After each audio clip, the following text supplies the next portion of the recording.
recess at any time during today's hearing without objection, so ordered. I also ask unanimous consent that members not on the subcommittee be permitted to sit with the subcommittee at today's hearing and ask questions. Without objection, so ordered.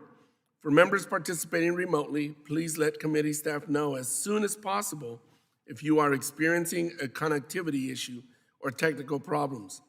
To avoid any inadvertent background noise, I request that every member please keep their microphones muted when not seeking recognition to speak. Should I hear any inadvertent background noise, I will request that the member please mute their microphone. And finally, to insert a document into the record, please have your staff email it to documentstni@mail.house.gov. Thank you very much. With that, we will proceed with our hearing. Good morning and welcome to today's hearing on the review of the fiscal year 2022 budget request for the Coast Guard and Maritime Transportation programs. Today, we will hear directly from the Commandant and the Master Chief Petty Officer of the Coast Guard and Chairman of the Federal Maritime Commission and Acting Administrator of the Maritime Administration on the President's budget request and agency priorities. The Coast Guard currently has approximately 41,600 active duty military personnel members, 7,000 reservists, and 8,200 civilian employees supporting the service's 11 missions, including port and waterway security, maritime, marine environmental protection, marine safety, aid to navigation, and search and rescue, among others. Despite the agency's importance as one of 6 branches of the military and their role in maritime law enforcement, the Coast Guard is chronically underfunded and overextended. We must support our service members with every resource available to carry out their missions. I am particularly interested in updates on the implementation of the Small Passenger Safety Act enacted as part of the fiscal year 2021 NDAA and how the Coast Guard is working to ensure that another event like the Conception Fire, which occurred in my district, does not occur again. I also look forward to updates on the Coast Guard's ability to balance a diverse mission set, efforts to support coasties through housing and childcare investments, the status of the Coast Guard's technology revolution, reimbursement levels to the Coast Guard from the Department of Defense for their defense readiness mission support, and the Coast Guard's diversity and inclusion efforts that will strengthen the service. On marine transportation, I look forward to Merit's plan to revitalize every facet of the U.S. maritime industry, from our ports to the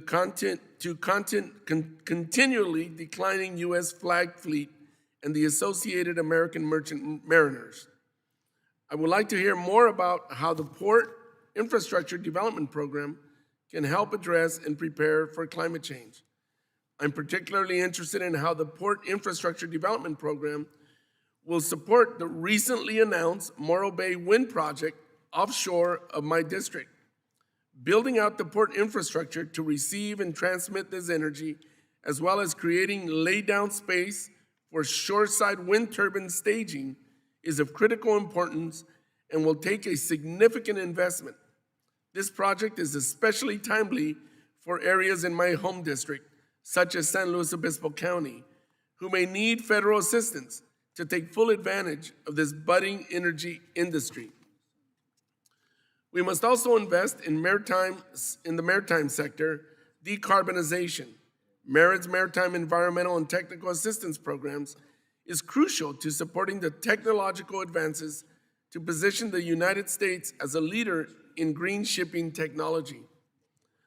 I am disappointed that the administration's national maritime strategy remains incomplete.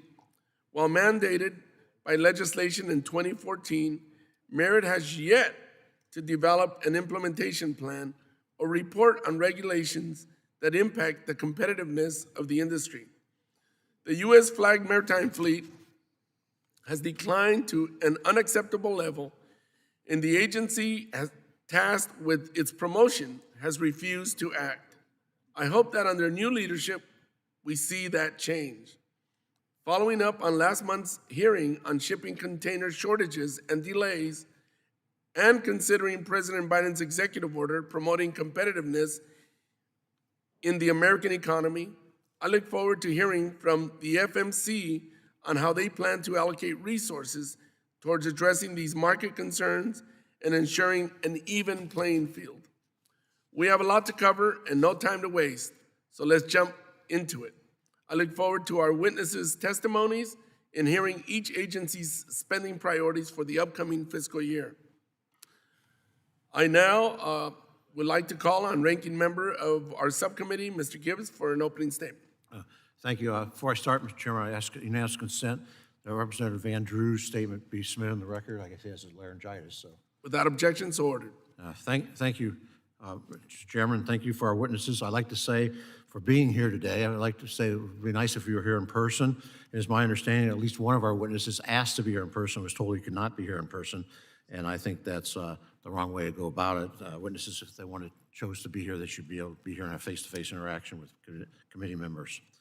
Before I get started my comments on the budget request for the federal maritime programs, I want to express to the Commandant the committee's disappointment at the Coast Guard's relying on the Department of Interior for its maritime and navigation safety responsibilities.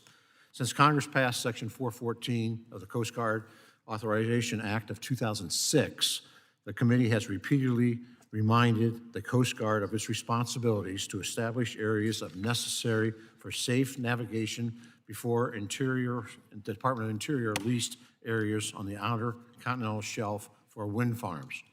Navigation safety should have taken precedence. In 2016, after a decade of Coast Guard inaction, Congress directed the service to undertake an Atlantic Coast Ports Route Access Study. The study was conducted. The Coast Guard responded with silence when it came to implementing the study's recommendations. But the Coast Guard is late to the party. Only after Interior began moving forward with significant leasing did the Coast Guard finally undertake a ruling-making to implement the study's recommendations. Yet, the Coast Guard staff assures the committee that they are participating in the Interior's permit review, even though the rulemaking is now pushed off until next year. I believe the Coast Guard should take its role as the primary federal agency responsible for maritime navigation safety seriously, rather than act as a secondary agency commenting on Interior permits. I was certainly heartened to see the increase in requests for the Coast Guard's operating and support account. That account has suffered restrictions under the Budget Control Act, to which the other armed services were not subject to. However, I'm extremely disappointed to see yet another new administration fail to embrace desperately needed capital funding for the Coast Guard.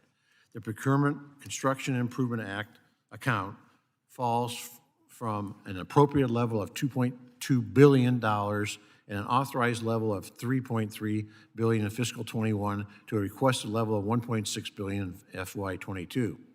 That level of funding will not even allow the Coast Guard to hold steady on the billions of dollars of shoreside construction and maintenance needs, and will restrict the service's far behind schedule cutter acquisition program.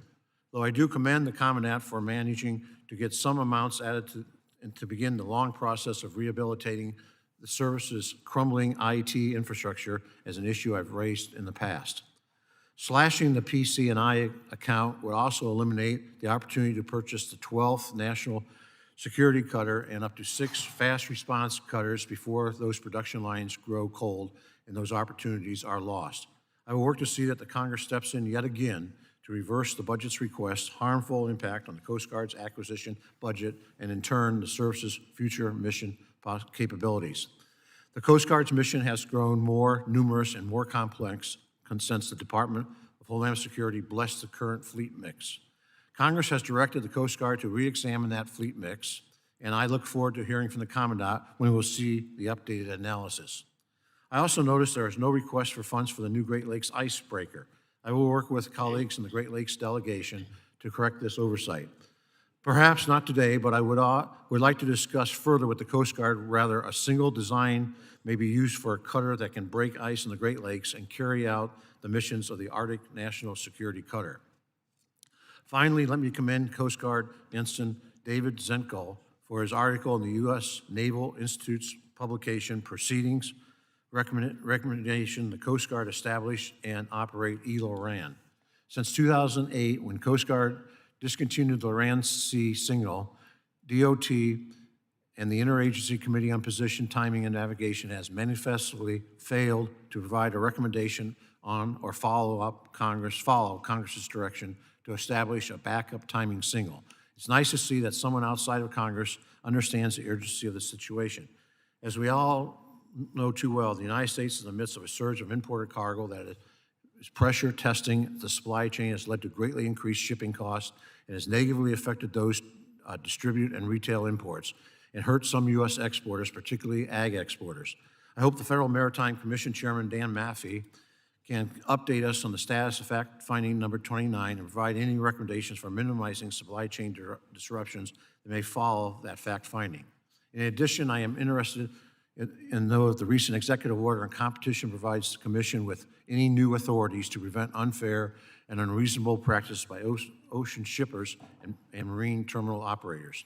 I'm pleased to see that the former Coast Guard and Maritime Transportation Subcommittee staffer, Lucinda Leslie, back today as the acting Maritime Administrator. Last year, Congress enacted the Maritime Transportation System Emergency Relief Program. The U.S. maritime industry estimates it needs $3.5 billion under the program to offset unanticipated COVID-related expenses. Yet no such funds were provided in the February COVID relief package, and none are sought in the FY22 package request. I look forward to hearing from our RIAT's position on whether these funds are needed to help the U.S. maritime industry weather the pandemic's economic storm. And thank you, Mr. Chairman. I yield back. Thank you, Mr. Gibbs. I now would like to recognize Chairman of the Transportation and Infrastructure Committee, Chairman DeFazio.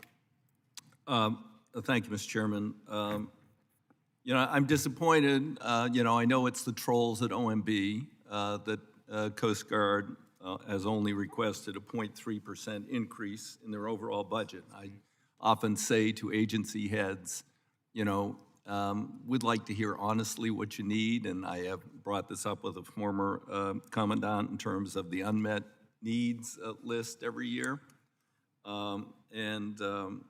That's a very, very disappointing level that you've requested. And, the polar security cutters, offshore patrol cutters, Congress is moving along with those. But the personnel are the key to the whole thing.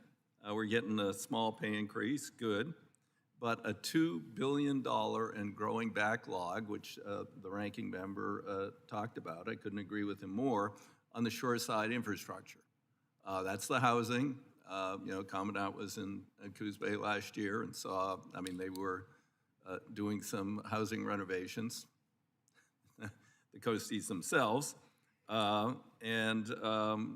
the pretty substandard housing and obviously childcare facilities. And, you're gonna have trouble recruiting and retaining a workforce, a great workforce, a diverse workforce that's qualified, if you aren't providing for those sorts of basic needs, particularly for the enlisted, giving the phenomenal run-ups in rents all around the United States, on their salaries, I don't know how they're going to find, decent civilian housing. So I have real concerns, and I would like to hear a bit about rationale for allowing that to continue and not putting forward a request. Again, I assume you've probably been constrained by OMB, but if you don't tell us about it, we can't advocate with the Appropriations Committee and look at the authorization and deal with those things. The Maritime, I'm pretty disappointed in the request from the President that, we don't have, money for the Port Infrastructure Development Program proposed in this year's budget.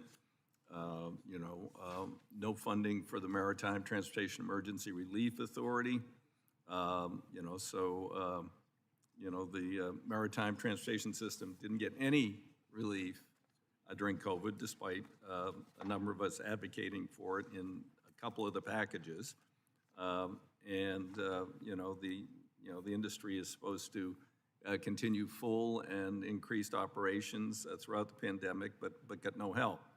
I'm hoping both to hear from Chairman Maffei and Administrator Leslie to talk about their vision for the future.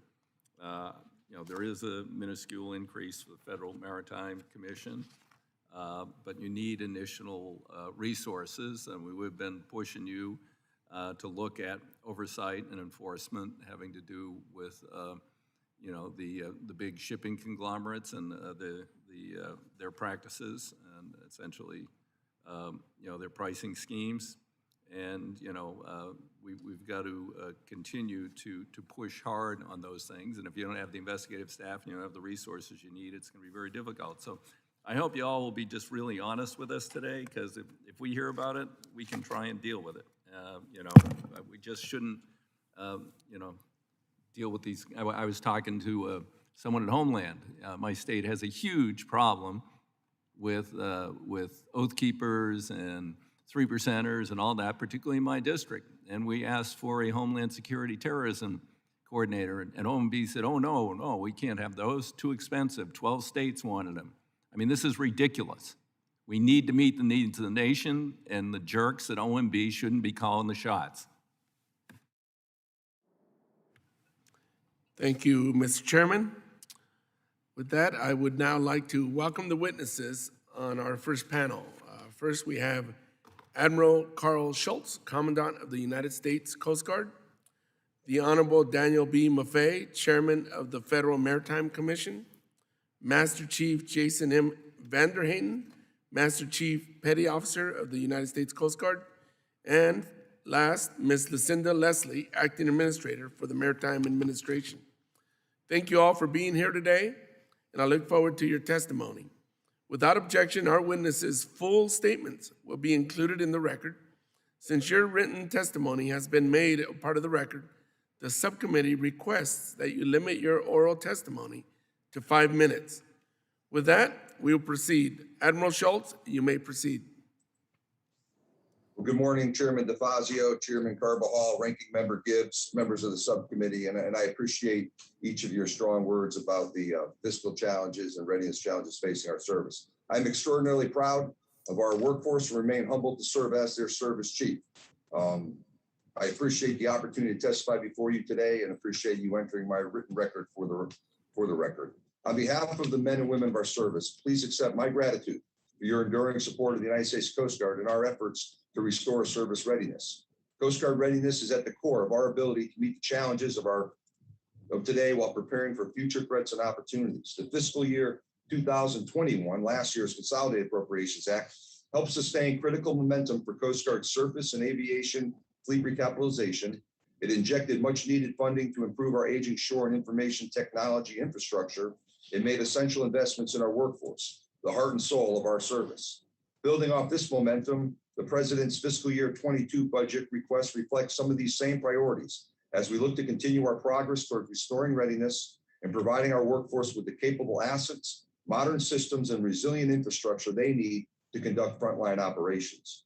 Maritime security is in fact national security, and demand for our Coast Guard services and capabilities is increasing across the globe, as the Coast Guard is viewed as a unique instrument of international diplomacy and a reliable partner to like-minded friends and allies, especially in the geographically, strategically important areas like the Arctic and the Indo-Pacific. With your support, we continue to build the nation's first new heavy polar icebreakers in nearly half a century.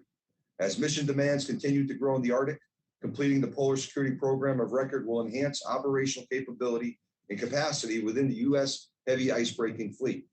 Funds appropriated in 2021 will enable construction of the second Polar Security Cutter. In the fiscal year 22, President's request continues to make investments for a third. When fully operational, this new class of heavy icebreakers will provide global reach and the ice-breaking capability necessary to sustain more persistent operations in the polar regions, access which is critical to projecting U.S. sovereignty and protecting our vital economic, environmental, and national security interests. Additionally, the funding provided in fiscal 2021 allowed us to maintain momentum on our offshore patrol cutter, better known as the OPC program, a top acquisition priority. Continued progress on the OPC program is absolutely vital, as these cutters will replace our legacy fleet of 200 and 270-foot medium endurance cutters. This legacy fleet has served with distinction for decades, but is becoming increasingly challenging and expensive to maintain, and we continue to see degradation in their operational availability. Despite the extraordinary efforts of our Coast Guard men and women, the medium endurance cutter fleet has lost approximately 11% of operational capacity in the past 2 years due to unscheduled maintenance and repair work, negatively affecting service readiness and frontline mission performance. Like my concerns with our surface assets, I've become increasingly concerned about our ability to stay in operations with our legacy rotary wing aircraft. Our current fleet of MH-65 Dolphin and MH-60 Jayhawk helicopters are undergoing essential service life extension programs, better known as SLEP, to push capabilities into the mid-2030s. However, the rapidly declining availability of MH-65 Dolphin parts reveals that SLEP alone will no longer ensure MH-65 readiness. Hence, the Coast Guard must immediately begin transitioning towards an all MH-60 Jayhawk fleet while continuing to participate with the Department of Defense in the search for the next generation of future vertical lift assets. I'm also mindful that every Coast Guard operational mission is supported by our aging infrastructure, which is degrading faster than we are capitalizing it. Private organizations generally recapitalize their infrastructure at a rate of 2 to 4% annually. Our 10-year average of recapitalization is only 10 to 20% of that value. As such, recapitalization and deferred maintenance backlogs continue to trouble the service. To remain always ready, we must invest in and update our shore facilities to meet today's standards for efficiency and resilience. The fiscal 21 appropriation provided substantial support here, and the fiscal 22 president's request includes targeted investments to improve the condition and energy efficient of our shore facilities, but significantly more remains to be done. Modernized facilities, the appropriate technology, and mobility will help close our readiness gap and enable our workforce of 56,000 active duty, reserve, and civilian employees to continue to demonstrate their bias for action or initiative to solve complex problems. Critically important is operations and support, or O&S budget growth, such as the 6% requested in the president's 22 budget. In the out years beyond 22, sustained predictable O&S budget growth of at least 3 to 5% in conjunction with strategic investments to recapitalize assets, infrastructure, is essential to restore readiness and build the 21st century Coast Guard the nation needs and deserves. Thank you for the opportunity to testify today, and I look forward to answering your questions. Thank you, Admiral Schultz. We will proceed next with Chairman Maffei. Thank you very much, and good morning to you, Chairman Carbajal, Chairman DeFazio, Ranking Member Gibbs, and all the members of the subcommittee. I'm honored to appear today in support of the Federal Maritime Commission's budget request for FY 2022. The FMC is a relatively small agency with an annual budget of approximately $30 million that is charged with ensuring a competitive and reliable international ocean transportation system that supports the U.S. economy and protects the public from unfair and deceptive practices. At no time in decades has that mission been as important as it is today. The United States has brought in more ocean freight in less time than ever before in our nation's history. In fact, the U.S. imported more containers in the first 5 months of 2021 than in any previous entire year. Exports are also up substantially, including agricultural exports, and that increase only looks modest when compared with the explosion of imports. The American demand for consumer goods, which started largely due to online shopping during COVID, continues to increase. This spike in demand for imports has pushed cargo rates to record high, even higher now than they were when I appeared before you just a month ago. For example, the July spot rate to move a 40-foot container from Shanghai to Los Angeles is approaching $10,000 and is more than 5 times higher than in July of 2019, pre-COVID. Depending on the specific circumstances, the actual rate to book a trans-Pacific box could cost even more than that. And this is without including congestion surcharges that can add thousands more dollars to a shipper's cost. And rates only tell part of the story.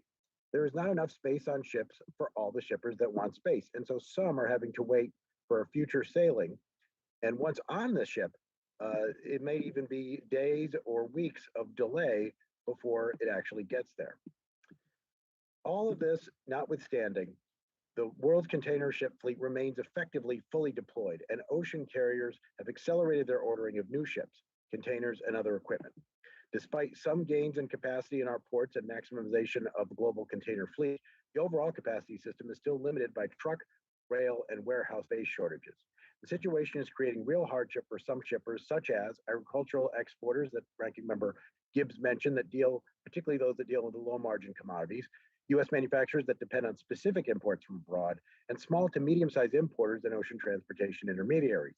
It is these categories of shippers that can't afford the rates or lack sufficient market power for the carriers to value their continued business as much as they do those large, nationally known shippers.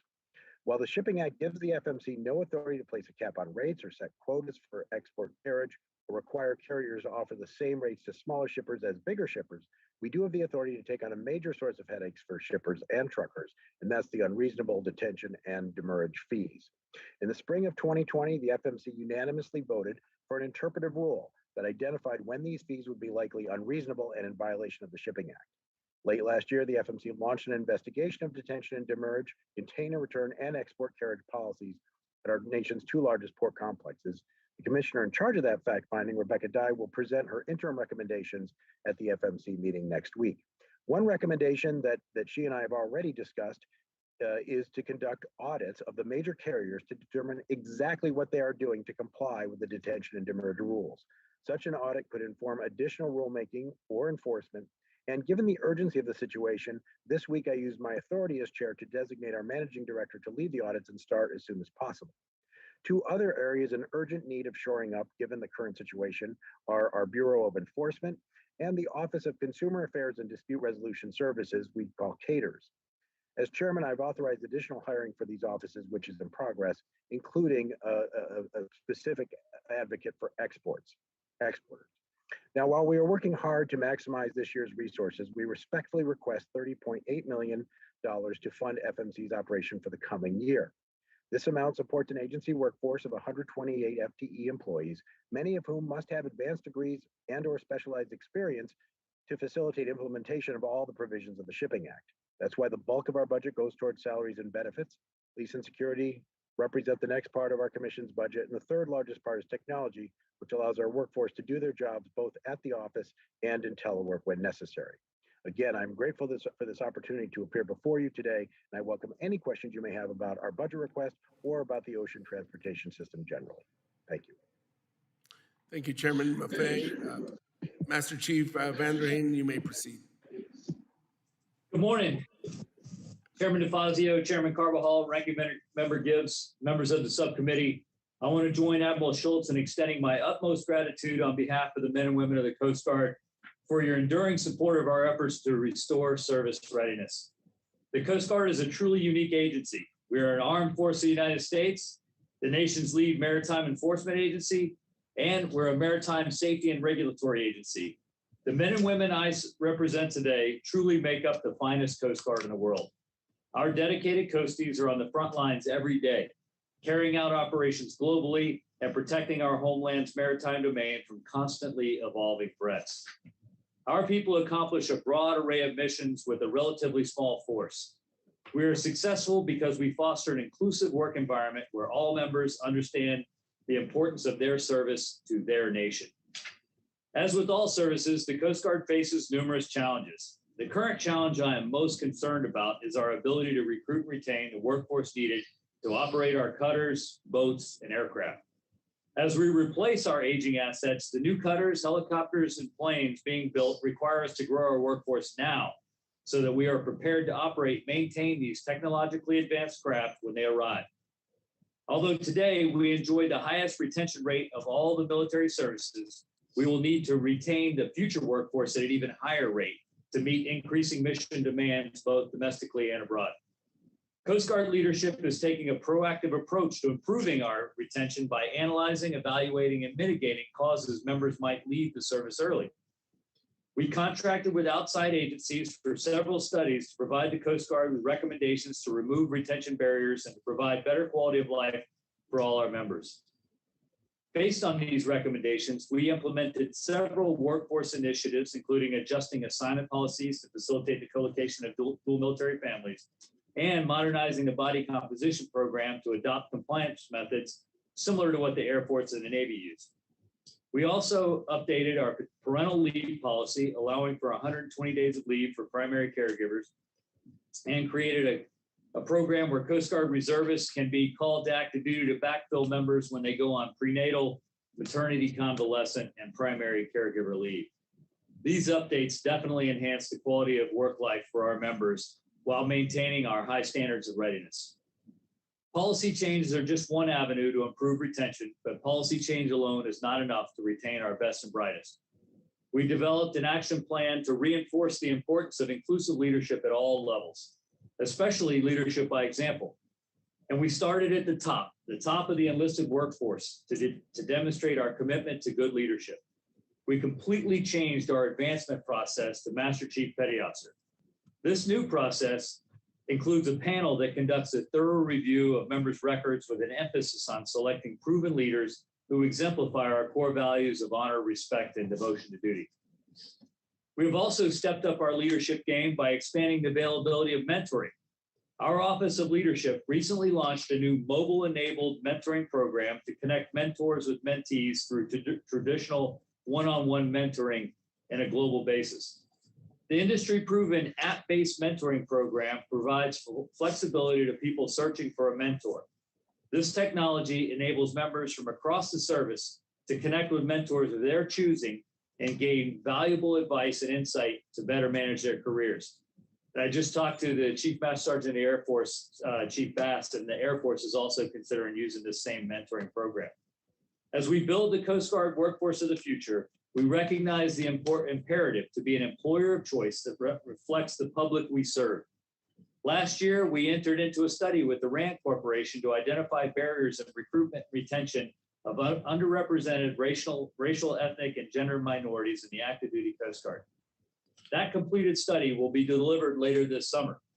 We look forward to sharing the results of the new RAND study with the subcommittee and continuing to implement the initiatives to ensure members from underrepresented minority groups can thrive in the Coast Guard. Your Coast Guard is hard at work to attract a talented and diverse workforce, and I appreciate this committee's commitment to create a Coast Guard ready to protect and defend America's maritime domain. Thank you for inviting me to testify today, and I look forward to answering your questions. Thank you, Master Chief Vanderheen. Ms. Leslie, you may proceed. Thank you. Good morning, Chairman Carbajal, Chairman DeFazio, Ranking Member Gibbs, and members of the subcommittee. I am very honored to appear with my esteemed colleagues, Admiral Schultz, Master Chief Petty Officer Vanderheyden, and Chairman Maffei, and pleased to testify on the President's fiscal year 2022 budget priorities for the Maritime Administration. Before I turn to the budget, I note that as a former staffer of this committee, I am astounded that my words will appear in this committee's permanent record, and I want my first words in that record to be those of gratitude. First to my family, my husband Vivek, and my children Sarah and Luke, and then to Congressman Elijah Cummings, for whom I worked for nearly 15 years.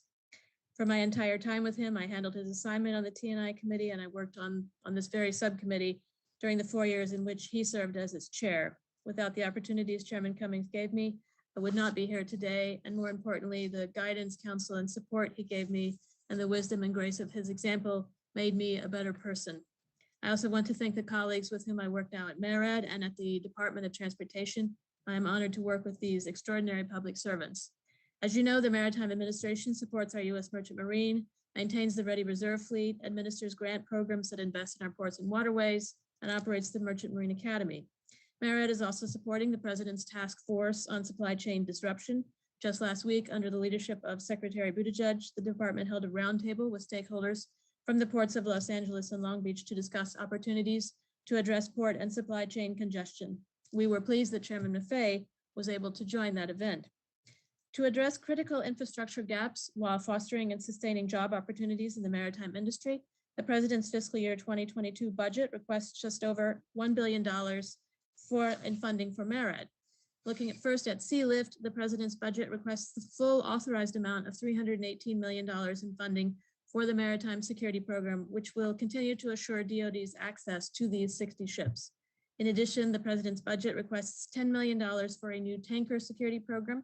Funding is consistent with DoD's recent study on the U.S. flag tanker fleet, which found that there is insufficient tanker fleet capacity in the U.S. flag fleet to meet defense requirements. MARAD also maintains 41 ready reserve vessels that, together with the military Sealift Command vessels, provide sealift surge capabilities in support of our military. Funding from DoD in fiscal year 2022 will enable MARAD to continue to provide this sealift support and to advance essential recapitalization of this fleet, whose vessels average age is more than 46 years. MARAD recently awarded a contract for a vessel acquisition manager to begin acquiring replacement vessels for our ready reserve. The VAM will identify, modernize, and may operate these vessels. Looking at mariner training programs, the budget request includes $358 million to provide federal assistance to the 6 state maritime academies, including funding for the purchase of the 5th and final national security multi-mission vessel. We remain on schedule to take delivery of the first ship in fiscal year 2023. The fiscal year 2022 budget requests $230 million for the Port Infrastructure Development Program, which several members have referenced, to fund grants that improve port infrastructure and facilities. The budget requests $20 million for MARAD's Small Shipyards Grant Program, and it includes funding for the America's Marine Highway Program to support the increased movement of freight by water. To advance the essential decarbonization goals set by the administration, the budget requests $10 million to support the Maritime Environmental and Technical Assistance Program, which is researching alternative energies and technologies in the marine environment. Finally, the budget requests $90 million for the Merchant Marine Academy. On June 19th, I visited the Merchant Marine Academy to attend its 2021 graduation. I was inspired, as I always am whenever I visit a service academy, by all that the graduates had accomplished, and particularly in a year that presented profound and unprecedented challenges. But I was deeply concerned by what I saw when I toured the Academy's facilities. I observed obvious disrepair and what appeared to be either severely deferred maintenance or poorly performed maintenance attempts, or both. In the wake of my visit, the department and MARAD have acted immediately to begin to investigate these concerns, including dispatching teams of building management and health and safety professionals to conduct reviews of the campus. We are seeking professional assistance from GSA and developing plans to undertake a comprehensive building report. We will keep Congress closely informed of our findings. Thank you again for the opportunity to discuss the President's budget for MARAD, and I'm happy to answer any questions that you may have. Thank you, Ms. Leslie. We will now move on to member questions. Each member will be recognized for 5 minutes, and I will start by recognizing Chair DeFazio. Thank you, Mr. Chairman. To Admiral Schultz, I mean, you used some language saying there would be targeted investments in the shoreside facilities, but I mean, with this $2 billion backlog and a reduction of 23% in this year's budget, I mean, how much are you going to be able to chip away at that backlog? Well, Chairman DeFazio, thanks for the question. So let me could put the President's budget request in some context. So if you look at the 21 enacted budget and the 22 President's budget, there's a small decrement, and that is a true factual statement. What is different in this budget is we actually have a 6% proposed increase in operations and support, which is unprecedented. We, from the imposition of the Budget Control Act, back dating what's that, 2013 or so, and the caps are lifted this year, 10% of O&S purchasing power over the good part of that decade. So 21 was start to turn 20 a little bit, 21 was a strong next step, 22 tends to build on that. The PC&I numbers are lower in this budget, but last year we lifted $555 million for the second polar security cutter. There's different step functions on different acquisition programs that come Right, with different. but that's not, I mean, again, it's really not getting at my concerns on the shoreside infrastructure, but we'll let that go for now. I know you have to defend what you're told you're going to get. So there's a lot of work on the infrastructure, sir, and we're starting to bite. You're absolutely correct, sir. We need to put our foot on the gas on shore infrastructure. Last year was the highest mark. I think it was north of 350 million with down to projects. This year is smaller than last year. I spend an enormous amount of time making the business case that, for the reasons you talked about, retention, recruiting, folks have to have adequate facilities, they have to have mobility, and I will continue to put my voice against that, Chairman. Okay, I appreciate that. What about reimbursement from DOD? As I understand, with your extended international presence, which DOD has requested, which I think is excellent for international relations, et cetera. But how about DOD reimbursement? I don't think we're seeing that, are we?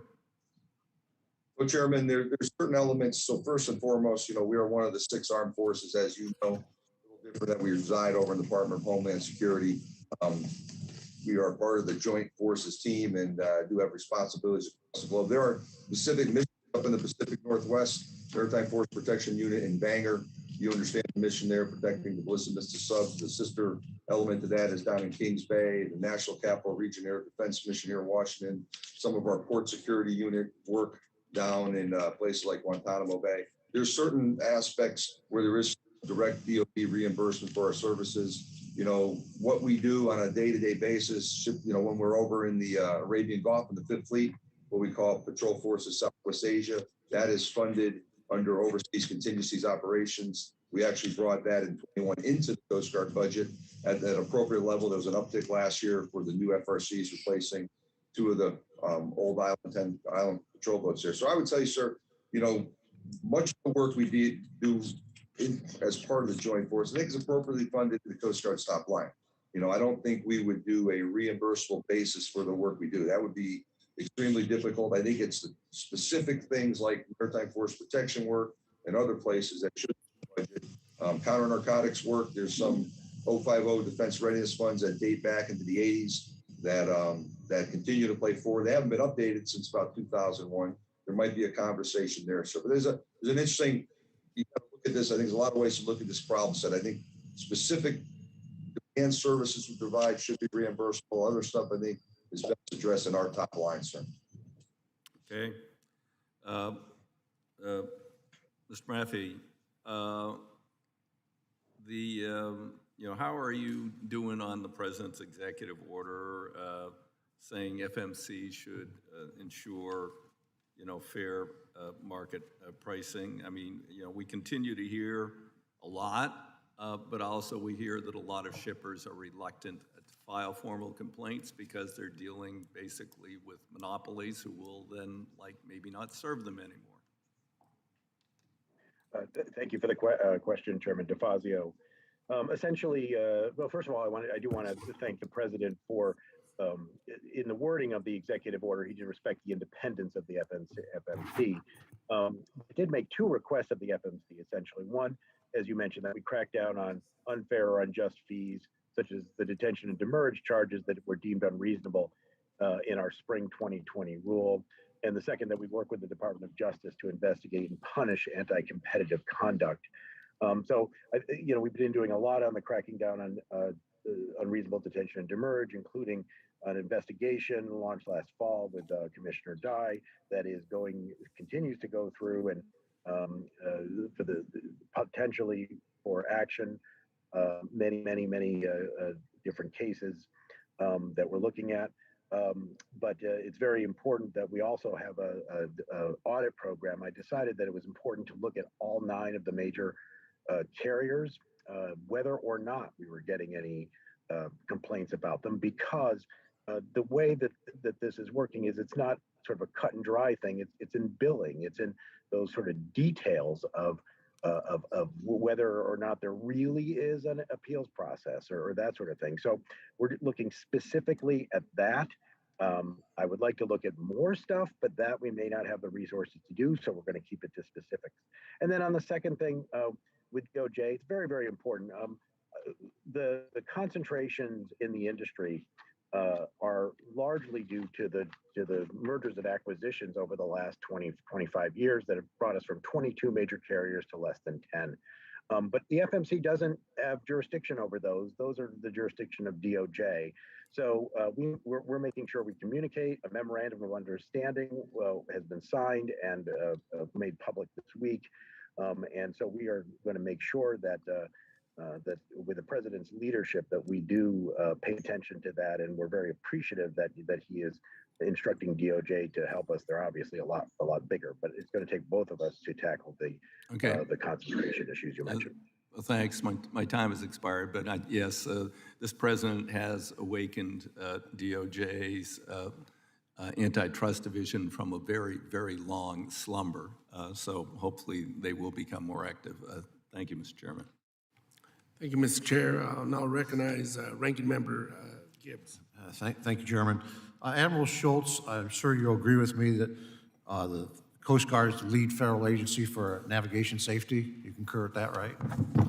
Yes, sir. Okay. I do, sir. Under Section 70,003 of Title 46 of the United States Code, this gives the Coast Guard the authority to designate fairways and vessel traffic separation schemes in U.S. waterways in order to recognize the paramount right of navigation over all other uses. You agree with that?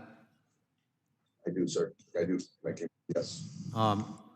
So, as we know, there was, since early in 2006, the Coast Guard became aware of efforts to lease on the Outer Continental Shelf for windmill farms, and the Department of Interior undertook 23 lease actions between October 2010 and February 2019. But the Coast Guard was slow or negligent to implement their responsibilities under that section to provide navigational safety. Do you want to just expound on what happened there and what your plans are to rectify this issue? Well, Ranking Member Gibbs, first off, thanks for calling attention to the situation. I would say, sir, on the Atlantic Coast Ways project, bars, access routes, I understand some frustration. So this is complex business. We're looking at many stakeholders as we get the permitting for offshore and alternative energy. As you mentioned in your opening statement, we are looking at a final rule here in 22 coming ahead, sir.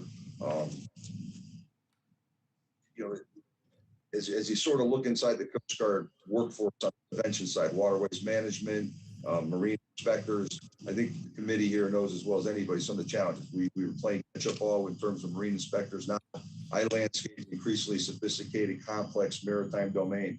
So we see, 17, 1,800 per and for LNG and other things. So we are building out our workforce waterways management. I'm going to run out of time, so let me just interrupt you, Admiral, and just to say that we need to move on with that rulemaking. And then also, Gulf of Mexico, I think, is going to be an issue, so we should be aware of that. I have more questions for you, but I want to move on. Yes, sir.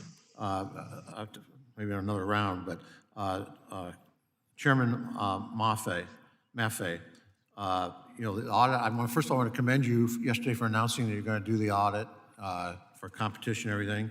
I've heard from many of our exporters and importers, prices of containers have gone anywhere from $3,000 a container to $20,000, and then that's even if they can get one. And so obviously this is a big issue that needs to be addressed, and I know we're having the fact-finding number 29 was complete, but we need to move on with enforcement and find out results. And one suggestion, I'd like to see what you think. I asked in a previous hearing, I forget who I asked, about the hours, especially at Long Beach and LA ports.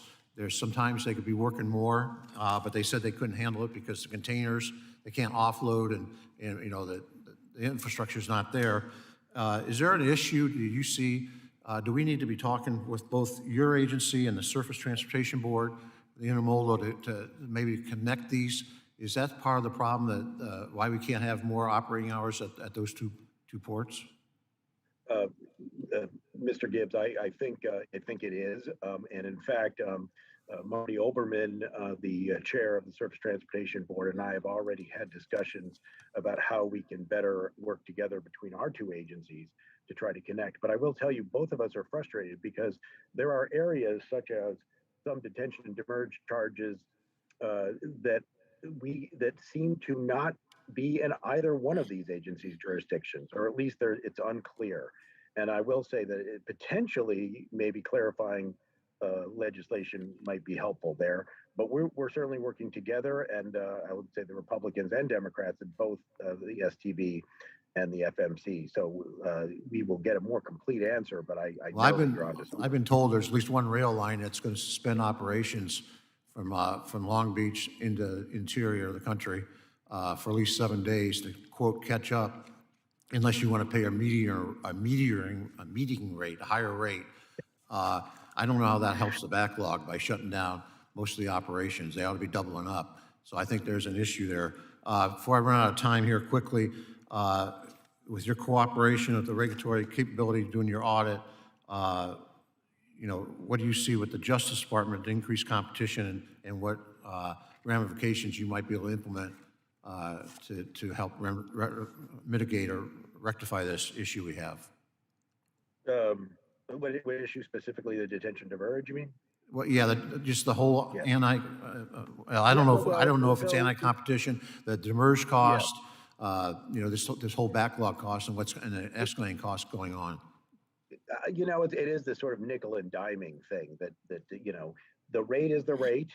It's largely governed by market forces, supply and demand. But then when you have all these ancillary fees, and you know, and some of these fees we believe are being charged like detention, even if there's no way you could the shipper could possibly do anything. That is what we're really trying to get at. We don't have authority, as I mentioned, to go after rates, but we do have the authority to go after those fees if they are reasonable. So that's what we're focusing on, and we're doing it a number of ways. And the audits is just the latest way, because the investigation is going, but just like any legal process, any prosecutorial process, if you will, it's taking a little longer than I think any of us would like to bring those cases, just because that's, you know, those are the rules. And so we're going forward with audits, and also, so we don't need a complaint, right? Someone, I think you mentioned maybe that the shippers are loath to file complaints sometimes. Actually, I think it was Chairman DeFazio. So we're going to go and look at their books and look at the process of how they do the billing, even if we don't have complaints. And maybe we'll find out good things, and then we can set sort of a standard. Okay, you know, good standard. thank you. I'm out of time. I'll have questions later. Thank you. Thank you, Ranking Member Gibbs. I will now recognize myself. Commandant Schultz, can you provide an update on the implementation of the new small passenger vessel safety regulations that were included in the Elijah E. Cummings Coast Guard Authorization Act of 2020? And how does fiscal year 22 President's budget request support private and commercial vessel safety and the marine inspection program? Thank you, Chairman Carbajal. First off, sort of to the specifics of the question. So earlier this year in January, we issued an advance notice proposed rulemaking requirement for safety management systems aboard domestic passenger vessels. You know, sort of you walk back from the regulatory piece of that, you know, in the aftermath of the Conception tragedy, sir, in your district, as you know, we did a targeted nationwide concentrated inspection campaign, and those are with our most experienced marine inspectors, investigators go out and crawl on the 350 small passenger vessels, specifically those with overnight accommodations, and identifying immediate concerns. We have developed a risk-based approach to that fleet of vessels now. We're actually using some of the monies that are in the 21 budget. There's monies in 22 budget where we're using, you know, data analytics to help us refine our inspection criteria so we can really get after those highest risk fleet with the most capable inspectors in our ranks to drive safety to the highest levels possible. We are moving forward on the regulatory front, sir, per the enable legislation that the committee directed. And so we're trying to turn that story into a lesson learned, much more constructive posture on the waterfront here with domestic passenger vessels. And your second question, budget, sir, I mentioned some of that's in the tech revolution monies, some of that's in the people monies, the training monies. We're continuing to build out our marine inspector support performance architecture. There's monies in there for inspectors, sir. So it's sort of spread out across many elements of the budget, but there is monies in there to get after small passenger safety. Thank you. Commandant Schultz, diversity, equity, and inclusion and justice, or DEIJ, issues in the Coast Guard are a major concern, and the time for substantive action is long overdue. What definitive, meaningful steps has the Coast Guard taken to make this right? This includes reforming the service's sexual harassment and assault prevention and adjudication procedures, The Coast Guard's word and actions now will shape the future of the service by attracting coasties that represent all of America. What specifically are the Coast Guard's short-term and long-term action plans to improve DEIJ in the service? A clear vision is imperative. Yeah, thank you, Chairman Carball, for that question. So, sir, we have invested both resources and manpower, energy. You know, we were spending about $600,000 in change in 2018 when I came into this job. We are now investing in step functions more than $12 million to advance a Coast Guard more representative of the nation, to ensure every man or woman that enters the service has a equitable experience. They see an organization that's welcoming, an organization that every ship is pushing each Coast Guards into the next rung on the ladder. So we have 30 plus initiatives on the D&I front. We issued back a year ago June, a Diversity Inclusion Action Plan, and we have put that into action. We are well on our way to having 125 change agents that'll be taking to the field to interact with local commands, the Leadership Diversity Advisory Councils, what we call the LDACs, and they will interface and they will raise the D&I acumen of our service. They will support leadership. They'll have those difficult conversations, sir. So I think we have a very positive story. In some regards, I think we're leading on both our words and actions here. And I'm very encouraged we're heading in the right direction. So, you know, we have work to do. We need to be a service that is more representative. About 15% of women in our workforce. The Master Chief spoke to many of the initiatives. And some of those stemmed out of a RAND study. We did a holistic study at women's retention. We'll be taking results. The Master Chief also alluded to another RAND study here, probably in early mid-August, that looks at underrepresented minorities and factors that influence their career success and their retention. So, sir, I think we're getting after it. I think we have a very much an improving story, and I look forward to briefing you or any other members of the committee who'd like to sit down and have those conversations. Thank you, Commandant. Master Chief Vanderheyden, the Coast Guard needs robust investments in housing and childcare to support service members and their families. Could you detail the need of our service members and how this budget request addresses those needs? What else can Congress do to help the economic viability, financial security, and peace of mind for our coasties' families?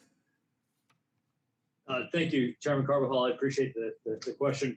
You know, the Congress has helped us with a child care subsidy. Each year we do a little bit more in child care subsidy. So we've been able to offer our folks a little bit more money to help pay for child care. We also completely overhauled our subsidy delivery. We're utilizing the Navy now, and we went on a rank-based instead of an income-based delivery for child care subsidies, which has been extremely helpful for our most needy service members. And then in housing, the Commandant's authorized in our mission support enterprise, put together our housing assistance teams. Chairman DeFazio, this district is actually where we pioneered this effort. And we're putting some training to our active duty members to get in and get after some of our housing needs in a cost-effective way. We can always use some help in terms of our ability to provide better housing and better quality of life for our folks. We have about 9 or 10 child care facilities around the country, and they're located in places where the geography, the base really supports that type of footprint. The rest of the places we rely on the economy to provide childcare. As we start to group our cutters, and we build out some larger home ports, and we give our members an opportunity to do multiple tours in the same geographic location, that will help them invest in their, perhaps purchase a house or establish a better Coast Guard leasing operations to establish a lease-based system for our folks. But I'm optimistic that the future and the new cutters and the way we're establishing our basing system will also help meet the needs of our people. I say, as a Coast Guard, we recruit young members, mostly single, but we retain families. The Coast Guard is a family-oriented organization, and most of the folks that re-enlist in the Coast Guard are Coast Guard families. So I appreciate your concern and Congress's support to help you know, take care of our Coast Guard families, because that really is the future of the workforce. Thank you very much. We will now move to Representative Maliatakis. Thank you, Chairman. Well, first of all, Admiral Schultz, I just want to thank you and all the Coasties for what you do each and every day. We appreciate your service. And as a representative from Staten Island and Southern Brooklyn, I'm very proud to represent the New York sector. And I had a question related to housing. As you know, in 2019, there was a terrible fire and there was a lot of damage done to the housing at the base. And Congress had allocated $40 million to provide repairs and also to improve some safety measures and other upgrades to housing. Would love to hear from you about what is going on now at Fort Wadsworth, when we can actually expect some construction to begin. And this is certainly something that's a concern to the Coasties that I represent. Congresswoman, good to see you this morning, and thanks for your advocacy for those Coasties you represent there in New York. Ma'am, on that, the 40 million was in the 21 appropriation, and that is to get after rebuilding. There's going to be up to 8 new Coast Guard family units there, and then plans to rebuild and repair, additional units there. That total housing inventory is 154 legacy units there. There's many elements. So when you deal with a fire situation like that, just getting your arms around what's the way forward here to build new takes a little bit of time. So we're doing extensive environmental assessments that go with that type of project, the planning and the environmental work. I think the timeline question you're asking for, it's probably about 24 to 28 months before we're probably shovel ready and starting to rebuild those units. But that has our top attention. That's it's a tough area. It's like many parts of the Coast Guard. To the Master Chief's point, housing, we have 3,200 housing units across the entire Coast Guard in an organization of 42,000 people. So housing, we're generally on the economy. Where we have housing, it's typically in areas where it's very hard to get housing. In New York, it's one of those places. So we are on this. Unfortunately, just the requirements, with environmental assessments, those type of things, it take us some time, but it has front burner attention, and we will keep that project moving forward, man. I appreciate that, and anything I can do to help advocate to move some of these reviews along, please let me know. I want to be able to be helpful in trying to get this done as soon as possible. Do you have any idea of the impact that not having this housing, fixed is having on the Coast Guard itself? Because it is a major sector, and obviously New York Harbor is very busy. Just wondering if you can maybe speak to that. Yeah, ma'am, I would say this. I would say, what we do in New York sector is a busy sector, is one of our busiest, as you know. Other members of the committee alluded to some of the challenges with housing crisis nationally in terms of rents and things. What we're trying to do on a national level, and I think it rolls the New York subset in because the number of units lost was fairly small, is we're having our Coasties in places really advocating for the inbound Coasties to help them find housing. We got places, many Coasties sometimes are, want to try to buy a house, get some stability, for the financial advantages of saying, they're getting outbid by tens of thousands of dollars cash purchases. And we don't necessarily set our housing allowances for purchases, but, folks have that choice. Where we have rentals, that's where it's challenging. Folks want first, month's last. So we're working with things like Coast Guard Mutual Assistance, maybe help with some relief when they just can't come up with that extraordinary amount of 3 months rent on the front side to do that. So we're working sort of Coasties helping Coasties to help identify available units, sort of pass them down from one family that's departing to an inbound family, taking some ownership of that. We started something during COVID, just to wrap up, when we started what we call a float plan.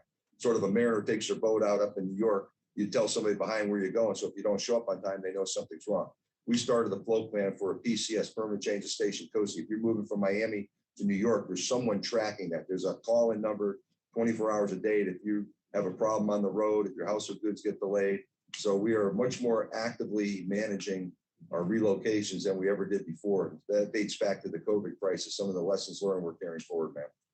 Okay, and I'm on the Foreign Affairs Committee too, so I'd be curious for you to comment on the Department of Defense making more frequent use of Coast Guard assets, including the deployment of a national security cutter in South China Sea. And, if you could just talk a little bit about that and any other missions that are going unmet when you transfer additional assets to provide additional services to the DoD. And if you have a second, just comment on your role with regards to Cuban dissidents that there may be an uptick of refugees trying to escape the island. let me start with the last part, ma'am, and I know of your heritage. I would say the focus from the Coast Guard with the situation in Haiti and Cuba both is the dangers of taking to sea. You know, we had a case when the tropical storm Elsa passed over Cuba here on the 4th of July weekend. There was 22 Cubans on a rudimentary craft. 9 were never located. We searched for days. There was 2 picked up by a local passing ship. Our Coast Guardsmen just happened upon them and rescued 11 of them. So 13 of 22 saved, 9 perished. I've witnessed this over my 38 plus years of the Coast Guard, how dangerous. It sounds like a short run from Cuba to South, Key West, 90 miles, but it is a treacherous run. So we are focused on, do not take to the water because you put your family, your inhabitants on generally rudimentary raft things at high risk. So that's our message there, ma'am. And we are enhanced our presence because if there's a propensity to take there, we want to get those folks and keep them safe first and foremost. On the other topic about the global Coast Guard, we absolutely have an increasing demand, unprecedented demand for Coast Guard capabilities across the globe. We just had a national security cutter come out of the Black Sea. We hadn't been in the Black Sea since 2008, and that was at the time that Russia was mounting forces near the border and things, and that was a U.S. warship, an alternative to maybe a cruiser or a destroyer being there. We're getting an increasing demand from the Indo-PACOM. I'm actually heading out next week with the Master Chief. We're commissioning 3 fast response cutters. It's a bit smaller, 154-foot vessel.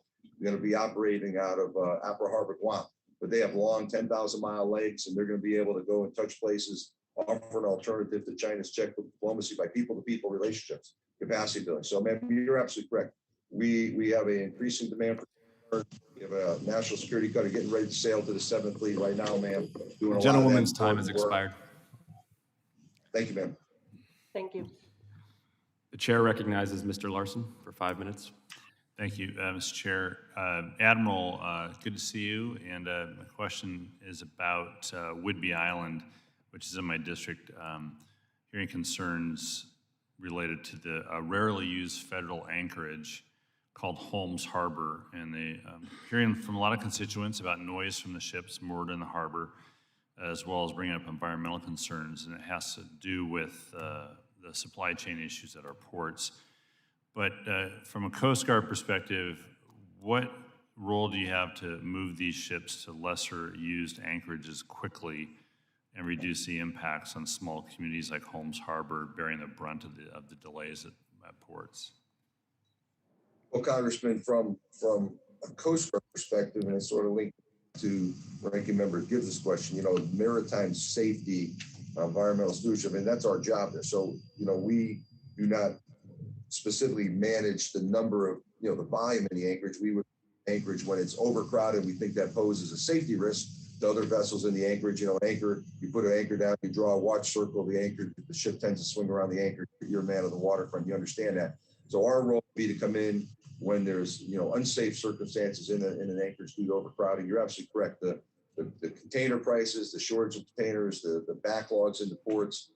We have heard assertions of light noise, other noise, and that a little bit outside the Coast Guard realm. For us, it really boils down to, are the operations in the anchorage, remaining safe, or is it the overcrowding type situation, presenting a risk? We saw a similar thing during the early days of COVID when we had a lot of tankers down in LA and they were all going to Anchorage. Now a manifest risk with that, with all those heavily laden tankers in close proximity, and we took a similar role there. So our role is really on the safety front, maritime safety front, That's fine. environmental as well, sir. So how recent, presumably these anchorages are reviewed, how recent have the anchorages at Holmes Harbor been reviewed by the Coast Guard to ensure that they are adequate for the size of the ships that are being anchored there? Yeah, sir, I'll have to get back to that. We do waterways analyses on an episodic periodicity, and I don't know when the last one was up there on the specific anchorage you're talking about. So I would tell you, are we monitoring the increased activity in the anchorages? Absolutely. The sector commander in Puget Sound is on top of that. But in terms of when we last took a look at that anchorage and matching, that analysis with what's going on today, go back with your staff. That's with, great. With a more Look forward to it.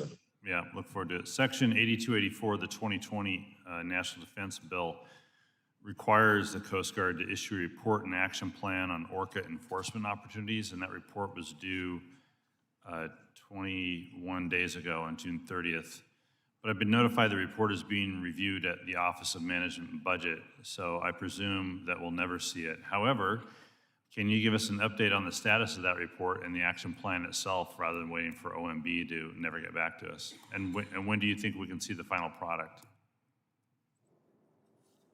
Well, Congressman, there's a few questions in there that I can't possibly answer. I mean, we try to meet our reporting requirements on time, and they obviously go through a clearinghouse through the department and OMB, and I'm not throwing anybody under the bus. I'll tell you, sir, what we are doing, we know there's keen interest in the resident orca whale situation up there. We are using our VTS capabilities in Puget Sound. We're partnering with the Canadians. The Canadians, I know, have a manned desk on that. We're sort of extrapolating, learning what they're doing, and informing our business on that, sir. We, with the zones, the traffic zones, we're paying close attention. In terms of reports, sir, I'll pull the string on if I can give you a better estimate on when that report may make it to the Congress, sir, and the specifics of its contents. I don't have the report. I've seen the draft of the report. That's fine, thanks. Administrator Leslie, success has many parents and failures an orphan, and I think we can all claim success for the Assistance to Small Shipyard Grant Program that Marriott operates. The budget's asking for $20 million, which is the same as last year, but do you know what the current status of the 2020 funding is, or how much has been granted, maybe even the 2019, and is there another allocation period coming up soon? Thank you so much for that question, sir. We have finished the awards for last year's funding, and I think we just closed the application period for this year. I want to check on that for sure. But so those applications will be in review, and we'll obviously move them as quickly as possible. That's great. That's fine. It's been a great program, been successful in the Pacific Northwest, and I appreciate the attention to it. Well, and we're obviously extremely pleased for the request in the budget, and this is the first time that funding for the grant programs, this one as well as for PIDP and for the Marine Highways, has appeared in the budget request. Right, where we haven't had to fix the administration mistake, and I appreciate that. Thank you. Yield back. Chair recognizes Mr. Weber for 5 minutes. Okay, I think I've got me unmuted. Can y'all hear me? Yes. Okay, very good. Thank you. Y'all bear with me. I had to drive and pull over. It's been a hectic morning. Appreciate this opportunity. Admiral Schultz, it's good to see you again. Can you hear me, Admiral? Congressman, I hear you loud and clear, sir. Okay, very good. Thank you. So I've got a question from Texas A&M, basically. The state maritime academies have inquired about whether crews and their cadets on their training vessels must wear masks at all time. And apparently the Coast Guard has said masks are required on, quote, commercial maritime conveyances, end quote, and thus SMAs are covered. So I guess the question is, does the Guard consider SMA vessels commercial vessels? And if so, why? So Congressman, let me do this, sir. Let me take that question back and specifically get that right answer on that one. I'm not sure that is an informed position out there, but let me double check on that and we'll get your staff an answer on that today. I think it's a very specific targeted question. I want to get it right, and I will have you an answer on that before close of business this afternoon, sir. That's well, that would be absolutely great. Thank you, Admiral. I appreciate that, and appreciate all the work you've done on our coast, because you've been a stalwart for our coast, and I know the rest of the country, and we appreciate you. Your coasties in the Gulf have been busy, sir. Last year's record Atlantic Basin hurricane season was a bit demanding on our folks, but we enjoy the partnerships with all the Texas first responders and partners down there. Well, y'all stepped up and got her done. We appreciate that. So let me go to Ms. Leslie if I can. Good morning, Ms. Leslie. It's nice to get to meet you. You doing okay? Yes, sir. Thank you, sir. You bet. We sent you a letter. There's a project in our district by Texas Gulf Link, and it's to move oil offshore through a terminal about 25 miles out in the Gulf. And that we actually sent a letter to Secretary Pete Buttigieg on June 23rd. And I think you were copied on that letter. Do you recall that letter? Yes, sir. Thank you, sir. Oh, you betcha. Well, thank you for being here. This is going to be cutting edge offshore stuff that'll actually move product, help with our trade, help with the imbalance of trade and with energy independence and dominance, quite frankly. And they're waiting on a permit, and I think you've got it held up maybe in MARAD. Is that my understanding? I want to be clear, sir. We are not holding the permit. We have not completed the environmental evaluation process, the NEPA process. So once that is completed, the agency's responsibility is to issue the record of decision. The NEPA is a joint action between MARAD and the Coast Guard. Has the NEPA, forgive me, but I was under the impression that NEPA had already been pretty much accomplished, no? We do not have a final environmental impact statement. We are, and you haven't asked me about this, but we're working to ensure that we have a complete record. We have had a variety of communication with the applicant, myself personally, others on our staff, to complete what is required to ensure that the NEPA is fully legally defensible and will support a record of decision. That is the process we are in. Is it your understanding that there's an additional 45-day comment period that's been attached to this process? We have had concerns about ensuring that limited English proficiency communities were able to participate in the NEPA process, and that is what we have asked the applicant to address. And as part of that, there would be an additional comment period, yes. Well, we were a little, I guess the applicant was caught a little bit by surprise because it was my understanding that they went out in community and when they did all of their hearings, all of their, or meetings, I guess I should say, all of their flyers and all of their distribution was bilingual. Did y'all know that? So we have reviewed the information that was provided to us by them, and concerns remained after that review to ensure that we had all participation that was required by limited English proficiency communities. Again, that is what is being addressed, what is required to be addressed. There are other elements of the NEPA process that are also in progress. Would you be able to send our office the other requirements in this English language proficiency that you felt weren't quite met and the other NEPA concerns that you have? Yes, sir. We will provide that to you. Yeah. Well, thank you. I appreciate it, Ms. Leslie. And thank you, Chairman. I'm going to yield back. The chair recognizes Mr. Brown for 5 minutes. Thank you, Mr. Chairman, and I certainly appreciate the committee holding this important hearing. I want to thank all of our panelists for your appearance today, making yourself available, as well as your service to our nation. One of the areas that I focus on, particularly in my work on the House Armed Services Committee, is rooting out extremism in the military. And I'm very much focused on ensuring that our service components and the Coast Guard have the tools and the authorities to do just that. In particular, I'm interested in pursuing whether membership in an extremist organization is a cause or should be a cause for separation from the armed forces, from the Coast Guard. Commandant Schultz, last month during a Homeland Security Committee hearing, you commented on the existence of extremism in the ranks in the Coast Guard. And during this hearing, as you always have, you've committed to accountability from the Coast Guard. My question is it your understanding, is it your view that membership in an extremist organization should be cause for removal from the Coast Guard? Well, Congressman Brown, it's good to see you, sir. And, clearly, as I said at that other hearing, I think my context was, I don't kid myself to think there's not potentially extremism in our ranks. I don't think we have a prevalent problem, but you turn back to 2019 and through our own internal systems, we caught somebody that's doing 13 years in federal penitentiary working with the U.S. attorney in the state of Maryland here, who had, planning some rampant attacks. So we take it very seriously, sir. We have done the training, self-launched on that by no later than 31 March across the Coast Guard, extreme training in the military ranks.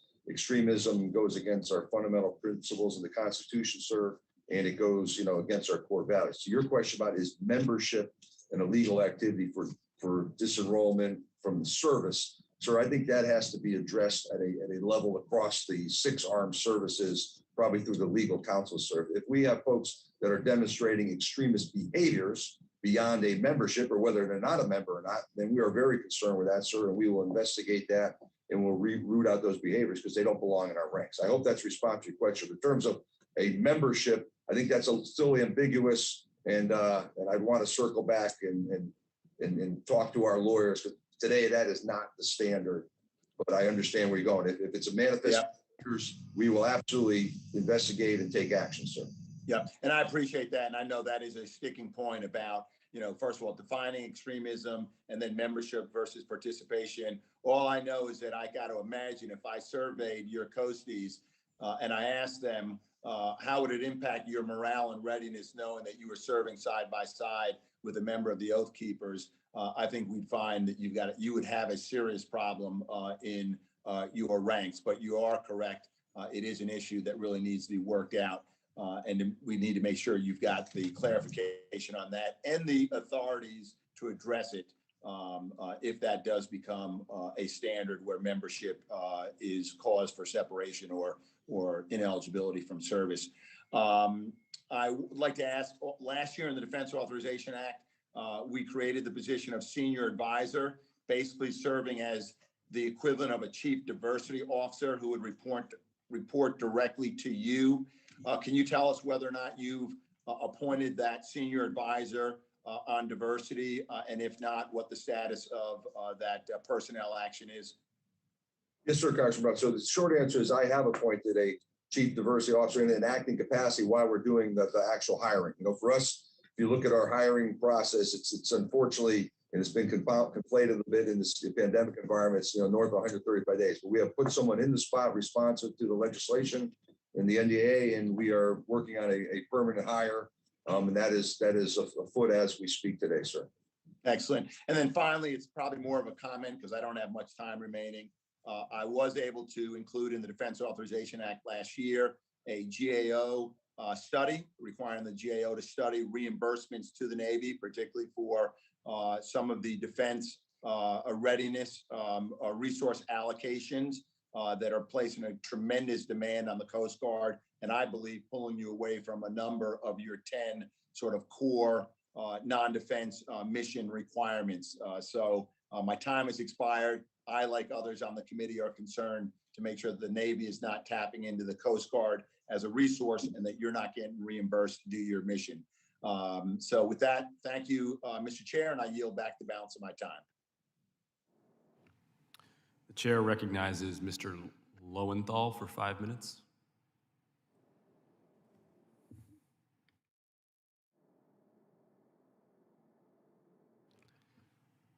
The chair recognizes Mr. Lowenthal for 5 minutes.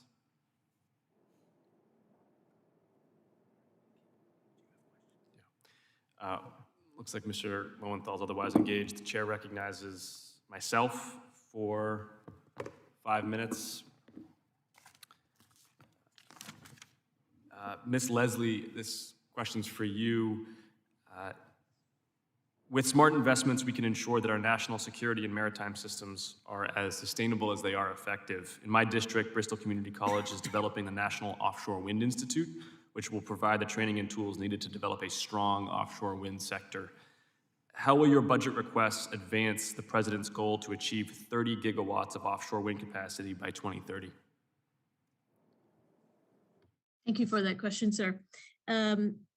The budget request, as I mentioned for the first time, supports, it actually makes requests for our grant programs. That includes the Port Infrastructure Development Program, for which $230 million is requested, as well as our America's Marine Highway programs. In addition, we are requesting funding for the META program. Our grant programs, particularly the Port Infrastructure Development Program, is our primary method of investing in port infrastructure. And I would note that this funding is available to ports that are seeking to provide laydown areas and other infrastructure support for offshore wind.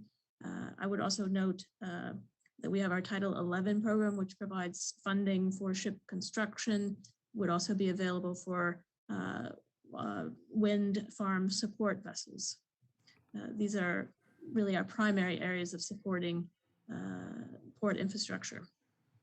And digging more into port infrastructure and the onshoring, the onshore terminus, have you been engaged with Massachusetts, which is really now the site of the nation's largest offshore wind projects, with the Port of New Bedford, with Brayton Point, with the Cape, on any of their infrastructure needs? And do you have operational needs or infrastructure needs that are not being addressed in your budget that would advance any aims in Massachusetts? Thank you so much for those questions. I have not met directly with those ports. Want to emphasize that the application period for our Port Infrastructure Development Program is open now. Application period closes on July 30th, so we would welcome applications from any port seeking to support wind farm projects. And is this a perennial window that's opened every appropriation cycle, or how does this work? Yes, our Port Infrastructure Development Program has received funding in many recent cycles, different levels of funding. I will note that the program is severely oversubscribed. So, for example, in the last round, we received requests for over $1.1 billion in funding. We were able to award approximately $220 million in funding. We understand that there's significant need for investment to support wind projects, to support goods movement, and are extremely pleased that the budget this year, for the first time, as I mentioned, includes a budget request for that program. And can you describe the dimensions of a highly qualified applicant? What makes these requests go to the top of your list? Well, the criteria laid out in our notice of funding opportunities. We're looking for match. We're looking for projects that are ready to go. We're looking for projects that meet, of course, the administration's priorities as well. The statute calls for supporting goods movement. These are the essential criteria, but a strong application will be able to address all of the criteria in the NOFO, and of course, federal match is matching funds for the federal funds is important because, again, the program is so oversubscribed. Are you intending to ask for a budget increase in the next appropriation cycle for this initiative? Well, I'm not able to comment on the next year's budget. I really only speak to the budget for fiscal year 2022, or I'll get in a lot of trouble. But again, emphasize how important this program is and how important investments made through this program are. Well, recognizing that you're circumscribed with what you can say, I would encourage you to double down on this program and to think of our office as one to work with on this program. I appreciate that. I appreciate your leadership and the leadership of the committee. Investments in our port infrastructure are relatively new, and appreciate the support of this committee for those investments. I yield back my time, and the chair now recognizes Mr. Lowenthal for 5 minutes. Thank you. And my first question is, first I want to thank the entire panel for the testimony today. We are discussing programs which are critical to our national security and to the health of our country and to our economy. And so I'd like to ask first Commissioner Maffei of the FMC. Commissioner, I want to thank you for your comprehensive update in the ongoing efforts to protect exporters and to ensure that goods are moving efficiently. It's been a pleasure listening to you on that. Update the committee on how the FMC plans to implement President Biden's executive order on promoting competition in the American economy, and how your operations will benefit the American people. Yes, thank you for your question, Congressman Lowenthal. And as always, it's good good to see you, even though I have never seen you in person with your beard. But there's two ways basically, and this is because the president requests, and I do appreciate that he made it a request. He is respecting the independence of our agency, but he requests, that we work with the Justice Department and that we do everything we can to make sure that we are enforcing against any of these charges, particularly detention and demurrage, that are unreasonable. And in this case, these are charges that are, for instance, if you're late to pick up a container, you get charged, or if you're late to bring back a container, you get charged. Problem with that is often the shipper or the trucker simply is not allowed to return it. The terminal could even be closed, and yet these charges still come. So we're doing, we've already been doing an investigation of that, though there has been a concern expressed even in this hearing that many are not willing to complain because they're worried about retaliation or other things. So we're also doing an audit of the 9 biggest carriers just to see how they do it. And maybe some of them do it fine, and we'll establish good practices. But that way we can really get to the bottom of it, refer for enforcement if needed, and try to set that straight. On the working with the Justice Department, I've already signed an MOU that the Justice Department and us worked out. I think the president's interest in this is particularly helpful because, of course, justice much bigger than us, and they do have to follow an executive order. But we need to cooperate with them. I think people get confused because the Federal Maritime Commission has jurisdiction over the alliances, the agreements that are filed that allow the carriers to negotiate with each other on things like space, but they do still compete on cost as opposed to a merger. And in the last 20 years, we have seen so many mergers that we've gone from 24 major carriers roughly down to 9. And that is not under our jurisdiction, it's under the Department of Justice. So the more we can work together, I think the better.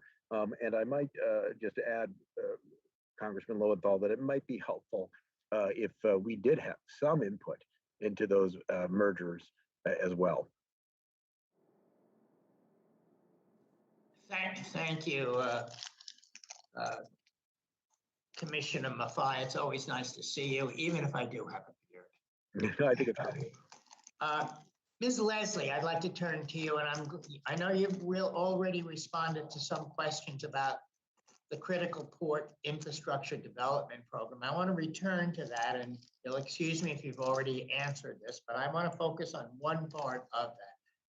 And I'm glad to see that the administration has requested funding for the Critical Port Infrastructure Development Program.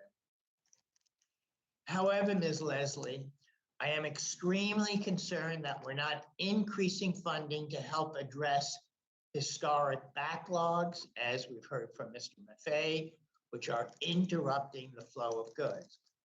And while I'm extremely pleased that the administration chose to add addressing climate change and environmental justice impacts and advancing racial equity and reducing barriers to opportunity as criteria for the program in FY 2021, without additional resources, I don't believe we're going to be able to make progress on these critical priorities.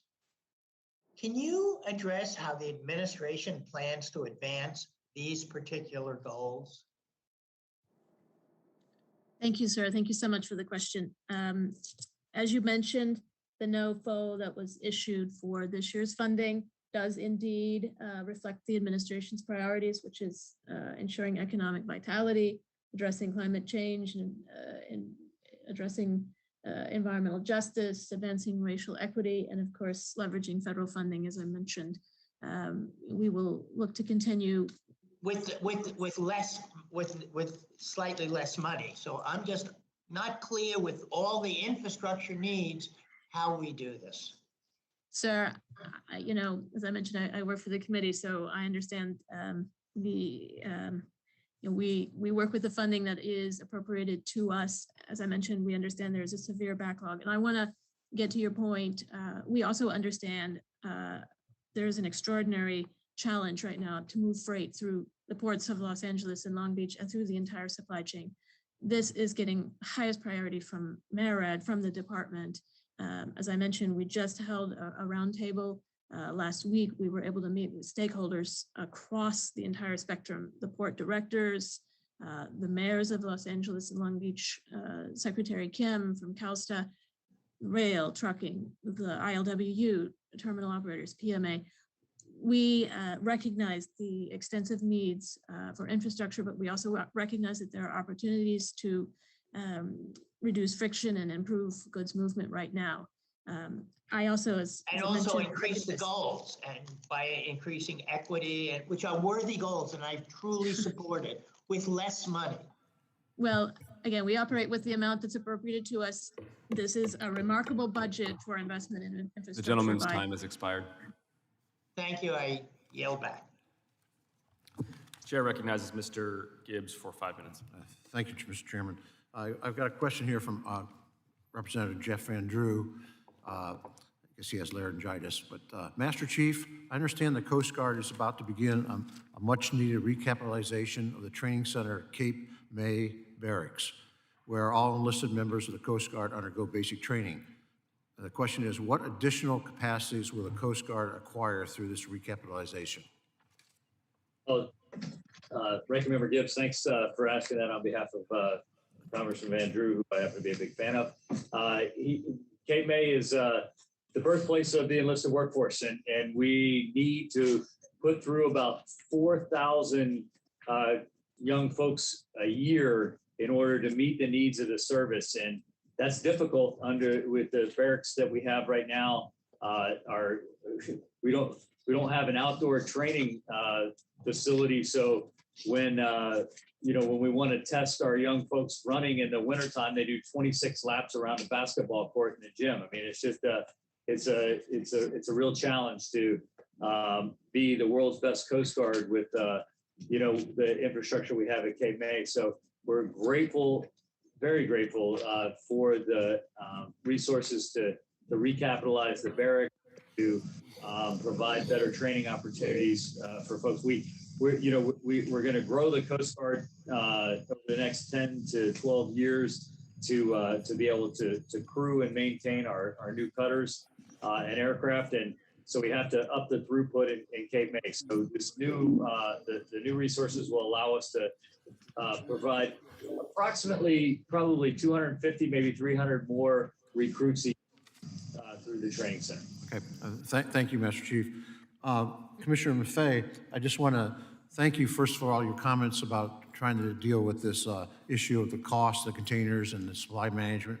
I just want to emphasize again, the supply management issue, supply demand, that we've got businesses back here in the United States that rely on a supply chain, and also exporters that it's more than just cost. Some of these people are going to have trouble staying in business and employing their people. So I just want to reemphasize the importance of this and the need to expedite as much as we can to address this issue. So I want to just mention that again. Admiral Schultz, a couple of things. My understanding, we have an opportunity right now to acquire a 12th national security cutter and up to 6 additional fast response cutters while the production lines are still hot. I know there's been increased and become more complex decisions were made where the assets are needed. Congress directed the Coast Guard to provide us a new fleet mix analysis. When do you anticipate we will see the new analysis? And why don't you answer that first, I guess. Congressman, first off, because we are working that product. We got the direction for that, and then we got the letter from the committee leadership that sort of expanded the ask was in late February. I think we'll have that in September timeframe. So regarding the platforms you mentioned, if you want me to address those, we have a domestic program record of 58 FRCs, all in 6 going to Bahrain for our path forward forces. The 58 domestic FRCs are 130% capacity of the 35 110-foot domestic patrol boats, Island class, that have been in service here in the nation. So we have an awful lot of FRC capability here domestically. So like I said, 130% increase is like 86,000 more operating hours than we had before.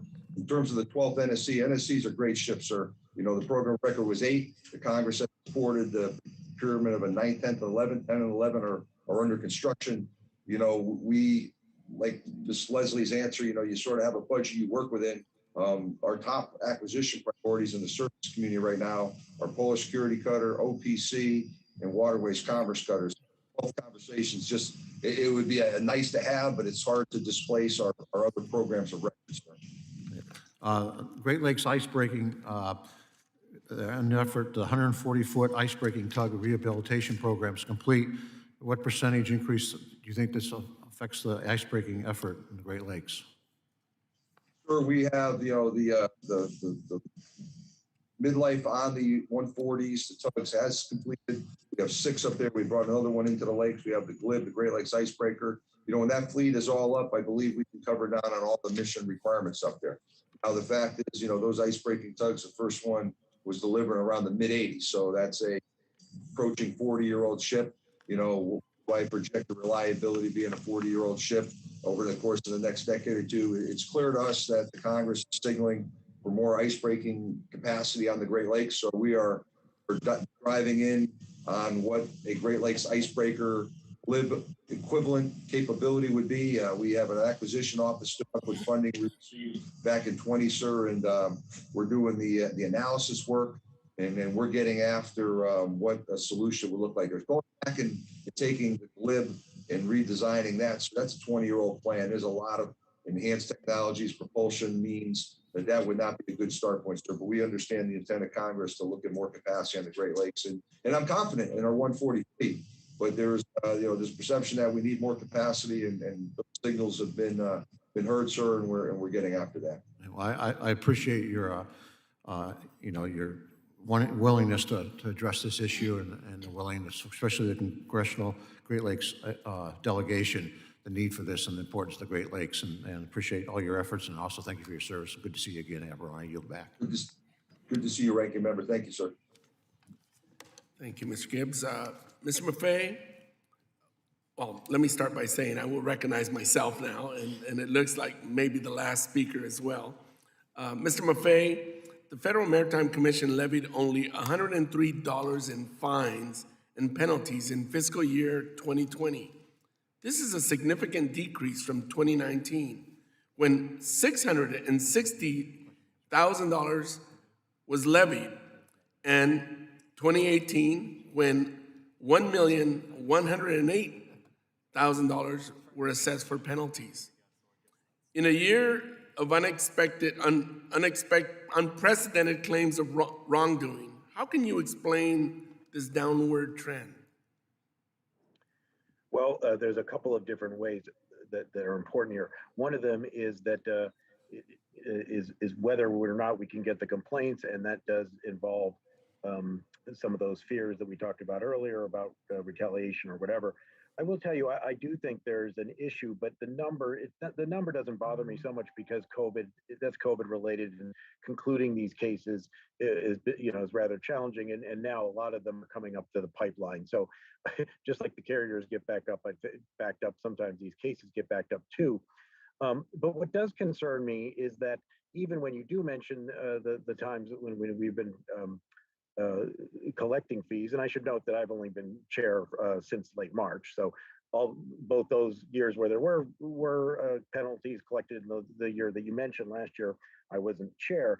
But that said, most of those are not on carriers or large MTOs.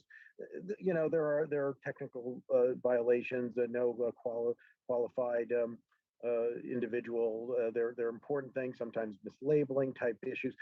They're important, but I am concerned that we need more enforcement capacity to really take on the big carriers when they do something that is against the Shipping Act. And so your point is well taken, and that's why my emphasis has been so much on enforcement, auditing, more and more scrutiny of these carriers. We do look at the alliances because that has been our mandate for a long time, but if the individual carriers themselves, particularly with industry consolidation, so that there's now only 9 of them, that is where I think we need a lot more scrutiny. So, those numbers need to improve, and they will improve this year. But there are other issues that I'm doing my best to address, and I believe the other commissioners are as well. Thank you for that answer. Although I must say, basically in 2020, zero, $100 is almost zero collected when you consider $660,000 or $1 million in 2018. It's something, the commission must have been asleep at the wheel or something. Somebody was not working. Anyways, moving on, Ms. Leslie, thank you for bringing to our attention the structural deficiencies and lack of maintenance at the Merchant Marine Academy. Merit is the preeminent federal institution that oversees the academy, and any deferred maintenance is unacceptable. I'm disappointed it has gotten to the point where DOT has needed to institute these measures. I'm very concerned and anxiously await immediate and ongoing reports from DOT as they conduct their assessments. When can I expect to hear an update from Merit? Thank you, sir. I thank you for that question and want to emphasize I understand the information that Congress needs so that they can have a full understanding of the situation. You have my commitment that I will update you as I learn things. You also have my commitment that we are right now working to get to the bottom of that. We have another team up there this week. I've done investigations for a long time. I have a lot of unanswered questions, want to get to the bottom of all of it. I want to understand both what the cause is, what the extent of the deferred maintenance is, what the immediate needs are, and to move to address the immediate needs and to get systems in place to ensure that this never happens again. And I commit to update you, the committee, all of Congress as soon as we have information. I also recognize it's suboptimal and I'm coming to you with a problem without understanding the full extent, but did not want to appear before you today with these concerns without alerting you to them. Thank you very much. Again, I appreciate that this administration and Merit is giving these issues the attention it deserves. I know that these have been known for a while, and at least in recent years, and again, the lack of action and follow-up has been unsatisfactory and inadequate. So I appreciate the attention that you're giving this very important issue and look forward to ongoing reports. As I mentioned in my opening remarks, the Morro Bay offshore wind leasing area off the coast of my district will require significant investments in shoreside infrastructure for staging wind turbines and transmitting clean energy to the grid. How can Merit leverage existing programs such as the Port Infrastructure Development Program to invest in and promote this vital clean energy future? Thank you, sir. No, I really appreciate the questions that I've received on this critical program. I appreciate the question also on the Morro Bay program. As I mentioned, application period is open right now, so we welcome applications from all qualified ports, and it's due on July 30th, so I encourage everybody to get it in for the deadline. As I mentioned to Mr. Lowenthal, mentioning to you, we recognize that the needs far exceed the availability of funding. And I would be remiss by not drawing attention to the fact that the president has proposed a significant investment in port infrastructure as part of the American Jobs Program. I know, and obviously discussions ongoing, but the administration recognizes the need for significant investment in ports, and that's reflected in the president's proposals. So, we will, again, look forward to receiving applications, and we will review those and make awards as quickly as we can. Well, thank you very much. And like I said, that's extremely important, those programs for my district.